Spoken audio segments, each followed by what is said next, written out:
বন্ধুরা, আজকে আমি আপনাদের জন্য একটি খুবই ভয়ঙ্কর টার্কিশ হরর মুভির কাহিনী নিয়ে এসেছি, যেটি দুর্বল মনের মানুষদের জন্য একেবারেই নয়। মুভিটির মধ্যে এমন কিছু ডিস্টার্বিং সিন রয়েছে যা আপনাদেরকে বিচলিত করতে পারে, তাই ভিডিওটিকে শুরু করার আগে রইল একটি ছোট্ট ওয়ার্নিং। কিন্তু যারা ব্রুটাল হরর মুভিজকে পছন্দ করেন তারা এই ভিডিওটিকে একেবারে মিস করবেন না। তবে ভিডিওটিকে শুরু করার আগে আপনাদের কাছে একটি ছোট্ট অনুরোধ, আমার চ্যানেলটিকে লাইক, শেয়ার আর সাবস্ক্রাইব করে দিন। তো চলুন আর বেশি দেরি না করে ভিডিওটিকে শুরু করা যাক।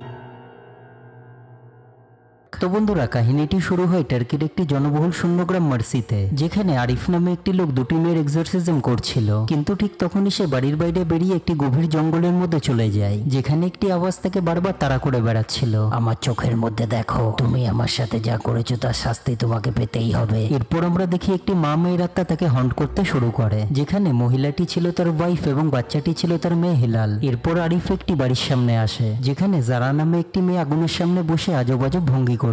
তাকে দেখে মনে হচ্ছিল সে যেন কারোর বসে রয়েছে। এরপর আমরা দেখি যারা আরিফকে ভাই বলে ডাকে এবং আমরা বুঝতে পারি তারা দুজনে আসলে ভাই বোন। এরপর আরিফ সামনে তার ঘরের ভেতরে যায়, যেখানে গিয়ে সে দেখে তার স্ত্রী এবং বাচ্চা রক্তাক্ত অবস্থাতে মরে পড়ে আছে। যার পর আরিফ সামনে টেবিলের উপর রাখা একটি ছুরি দিয়ে নিজেকে মারার চেষ্টা করে, কিন্তু একই সাথে সে নিজের হাতকে আটকানোরও চেষ্টা করছিল। এক কথায় দেখে মনে হচ্ছিল সে যেন নিজের ভেতরে কারোর সঙ্গে লড়ছে। তাই অবশেষে আরিফ চাকুটিকে টেবিলের ওপর পুনরায় রেখে দেয়, কিন্তু ঠিক তখনই কারোর নিচে পড়ার আওয়াজ সে শুনতে পায়। আসলে বন্ধুরা, যারা সিঁড়ির থেকে পড়ে গিয়েছিল, কারণ সে ছোটবেলার থেকেই পঙ্গু ছিল। যার পর আরিফ তাকে কোলে তুলে উপরে নিয়ে যায়। পরের সিনে আমরা দেখি বুড়ান নামে একটি বৃদ্ধ তাদের বাড়ির সামনে এসে থেমে যায়, যেখানে দুটি আত্মা বুড়ানকে ওয়ার্নিং দিতে শুরু করে। তারা বলে সে আর কোনোদিন তোমাকে দেখতে পাবে না এবং তোমার এখন নিজের পরিবারের কাছে থাকা উচিত। যেটি শোনার পর বুড়ান সেখান থেকে চলে যায়। এর পরের সিনে আমরা বুড়ানের স্ত্রী এবং তার নাতনিকে কথা বলতে দেখতে পাই, যেখানে তার নাতনির নাম ছিল সেহবাত। এরপর তার ঠাকমা বলে সেহবাতের বাবার মৃত্যু বুড়ানের কারণেই হয়েছে, কারণ বুড়ান যেই কাজটি করে তার জন্য অনেক শয়তানি আত্মা তাদের ক্ষতি করার চেষ্টা করে এবং তার দ্বিতীয় ছেলের মৃত্যু তারই কারণে হয়েছিল। কিন্তু সেহবাত বলে তার ধারণা একেবারেই ভুল, কারণ তার বাবার মৃত্যু ক্যান্সার এবং তার কাকার মৃত্যু গাড়ি অ্যাক্সিডেন্টের কারণে হয়েছিল।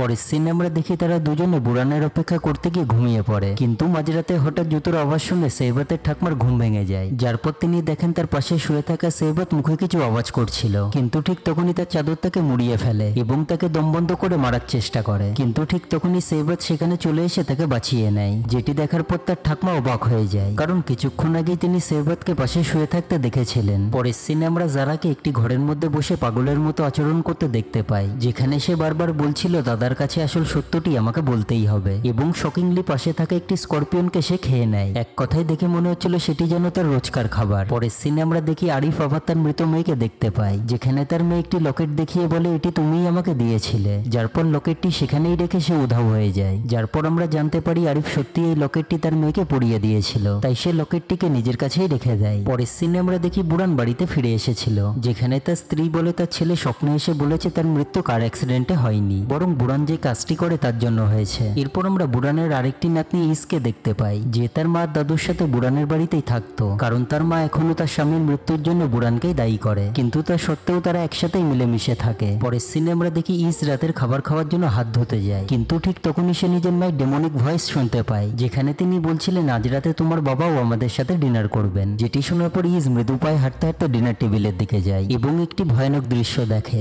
যেখানে তার মা তার বাবার নৃশংসভাবে মাংস ছিঁড়ে খাচ্ছিল। যার কিছুক্ষণ পরে তার মা ইজের কাছে এসে হাজির হয়, যেটি দেখার পর ইজ অজ্ঞান হতে শুরু করে। যার পর তার মা দাদু এসে তাকে সামলায়। আসলে বন্ধুরা, এইসব দৃশ্যগুলি ইজ একাই দেখছিল। অপরদিকে আমরা আরিফকে দেখতে পাই, যে তার মৃত মেয়েকে ইমাজিন করে খুবই কাঁদছিল। সে বারবার বলছিল সে তার ফ্যামিলিকে ছাড়া বাঁচতে পারবে না। এক কথায় এই দৃশ্যটি খুবই বেদনাদায়ক ছিল। পরের সিনে আমরা বুড়ানকে দেখি যে একটি ডায়েরি নিতে যায়, কিন্তু ঠিক তখনই তার মৃত ছেলের আত্মা তাকে হন্ট করে। তাই সে ইজের বাড়ি গিয়ে তার খবর নেওয়ার চেষ্টা করে, কিন্তু ইজের মা তাকে সেখান থেকে চলে যেতে বলে। যার পর বুড়ান কোনো কথা না বলে সেখান থেকে চলে যায়। পরের সিনে আমরা আরিফকে দেখি যে দুটি স্কেলিটনের মাঝে শুয়ে পড়ে এবং শকিংলি আমরা তার স্ত্রী এবং মেয়ের আত্মাকে তার পাশে শুয়ে থাকতে দেখতে পাই। অপরদিকে ইজ একটি পুতুলের ওপর বেলুনকে রেখে তার মৃত বাবাকে ইমাজিন করে, কিন্তু ঠিক তখনই বেলুনটি ফেটে যায় এবং ইজ আজব টাইপের আচরণ করতে শুরু করে। যার পর তার দাদু আর মা এসে তাকে সামলায়। পরের সিনে আমরা জারাকে দেখি যার শরীরে আজব টাইপের পরিবর্তন হতে শুরু করে। দেখে মনে হচ্ছিল কেউ তাকে নিজের বশে করার চেষ্টা করছিল, কিন্তু কিছুক্ষণ পরে সবকিছু ঠিক হয়ে যায়। এরপর আমরা ইজ্জাত তার মাকে দেখি, যারা রাতে শোয়ার জন্য প্রস্তুতি নিচ্ছিল, কিন্তু ঠিক তখন একটি ইভিল ফোর্স তাদের উপর হামলা করে দেয়, যার ফলে ইজের মা একেবারেই নড়তে চড়তে পারছিল না। কিন্তু কিছুক্ষণের মধ্যে সেই ইভিল ফোর্স সেখান থেকে চলে যায়, যার পর সবকিছু একেবারে নর্মাল হয়ে যায়। যায়। পরের সিনে আমরা আরিফ আর জারাকে একসাথে কথা বলতে দেখতে পাই, যেখানে যারা আরিফকে নিজের সাথে আত্মহত্যা করার জন্য জোর দিচ্ছিল। যার পর সে বলে তার স্ত্রী এবং মেয়ের মৃত্যুর পর তারও বেঁচে থেকে কোনো লাভ নেই। কিন্তু ঠিক তখনই সে ডেমনিক ভয়েসে বলে তোমার স্ত্রী এবং মেয়েকে তুমি মেরেছো। কারণ আরিফের নিজের স্ত্রীর উপর সন্দেহ ছিল যে হিলাল তার মেয়ে নয়, তাই সে তাদের দুজনকে মেরে ফেলে। এবং যারা যখন তাদেরকে বাঁচাতে আসে তখন তার দুটি পাশে ভেঙে দেয়, যার ফলে সে সারা জীবনের জন্য পঙ্গু হয়ে যায়। কিন্তু শকিংলি আরিফের কোনো কথাই মনে ছিল না, কারণ জারার মতে আরিফ এতটাই খারাপ কাজ করেছিল যে তার আগে স্মৃতিগুলি নষ্ট হয়ে গেছে। তাই সে জারাকে জড়িয়ে ধরে কাঁদতে শুরু করে। পরের সিনে আমরা দেখি সেবেতের ঠাকমা তার গলা টিপে ধরে, কিন্তু কিছুক্ষণ পরেই তার চোখ খুলে যায়। আসলে সে একটি ভয়ানক স্বপ্ন দেখছিল। অপরদিকে আরিফও ঘুমের মধ্যে একটি ভয়ানক স্বপ্ন দেখছিল, যেখানে সে নিজের স্ত্রী এবং বাচ্চাকে মারার চেষ্টা করছিল। কিন্তু ঠিক তখনই স্বপ্নের মধ্যে যারা এসে তার গলা টিপে ধরে, ফলে বর্তমান পৃথিবীতে তার শ্বাসরোধ হতে শুরু করে। কিন্তু ঠিক তখনই আমরা যারাকে তার পাশে হেঁটে আসতে দেখতে পাই, যার মানে ছিল তার উপর কোনো অশরীরী আত্মার ভর ছিল। কিন্তু এর কিছুক্ষণ পরে বুড়ান সেখানে চলে আসে, যেটি দেখার পর যারা তার পায়ের সামনে একটি আগুনের ঘেরা তৈরি করে দেয়। কিন্তু বুড়ান খুবই সহজে সেটিকে পার করে চলে আসে। যার পর বুড়ান আরিফকে বলে তার উপর কোনো কালো ছায়া ভর করেছে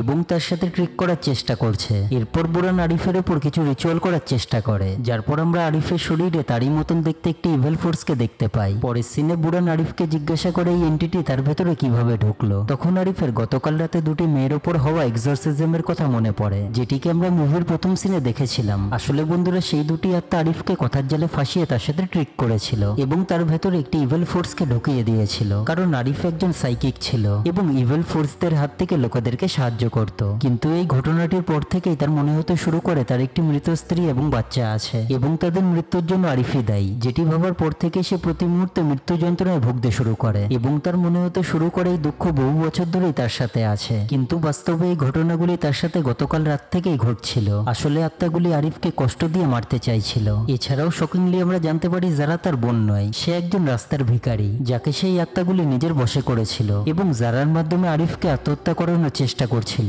কিন্তু এত কিছু করার পরও ইভেল ফোর্সগুলি সফল হয়নি, তারা আরিফের মনোবলকে ভাঙতে পারেনি। সবকিছু জানার পর আরিফ তার পকেটের ভেতর থেকে তার মেয়ের লকেটটিকে বার করে, কিন্তু শকিংলি সেখানে লকেটের বদলে একটি কাঠের টুকরো ছিল, যেটি দেখার পর বুড়ান বলে আরিফ তার পরীক্ষাতে পাশ করেছে। তিনি আরো বলেন প্রাচীনকালে ভালো ফায়ার এক্সিকিউটর হওয়ার জন্য এই আত্মাগুলি সাহায্য নেওয়া হতো এবং যে এই সাইকোলজিক্যালি কঠিন পরীক্ষাটি পাশ করতো তাকে খুবই ভালো ফায়ার এক্সিকিউটর মানা হতো। এবং বুড়ানের মতে আরিফ একজন খুবই ভালো ফায়ার এক্সিকিউটর, কারণ সে আত্মাদের দ্বারা এত ব্যথা যন্ত্রণা পাওয়ার পরেও ভেঙে পড়েনি, বরং নিজেকে শক্ত করে ধরে রেখেছিল। এবং এটিই হলো একজন ভালো ফায়ার এক্সিকিউটরের লক্ষণ। আসলে বন্ধুরা, ইসলামে বলা হয়ে থাকে জিনদের উৎপত্তি হয়েছিল একটি স্মোকলেস ফায়ার থেকে, তাই যারা জিনদের হাত থেকে মানুষকে রক্ষা করে তাদেরকে ফায়ার এক্সিকিউটর বলা হয়। এছাড়াও বুড়ান আরো বলেন আত্মাগুলি তাকে আরিফের থেকে দূরে থাকতে বলেছিল, যেটিকে আমরা মুভির প্রথম সিনে দেখেছিলাম। কারণ তারা জানতো বুড়ান একমাত্র আরিফের সাহায্য করতে পারে, তাই তারা বুড়ানের পরিবারকেও টার্গেট করে। কিন্তু সে নিজের নাতনিদের উপর হামলাগুলি দেখার পর সবকিছু বুঝে যায় এবং আরিফের সাহায্য করার জন্য ছুটে আসে। এবং বুড়ানের মতে এই আত্মাটি কোনো জিন হতে পারে বা হুমজাত, এবং এই পুরো ব্যাপারটিকে শেষ করার একটি রাস্তা হলো গতকাল রাতের এক্সরসিজমটিকে এন্ড করা। যেটি শোনার পর আরিফ জারাকে সঙ্গে নিয়ে একটি জায়গাতে যায় এবং তার উপর এক্সরসিজম করতে শুরু করে, যার পর আমরা জারার মধ্যে সেই শয়তান আত্মাটিকে দেখতে পাই। কিন্তু ঠিক তখনই সেই দুটি মেয়ের আত্মাও সেখানে চলে আসে এবং তারা তিনজনে মিলে আবার আরিফকে ট্রিক করার চেষ্টা করে। কিন্তু এবার আরিফ তাদের প্রলোভনে পা দেয় না এবং তাদের উপর এক্সরসিজম চালু রাখে,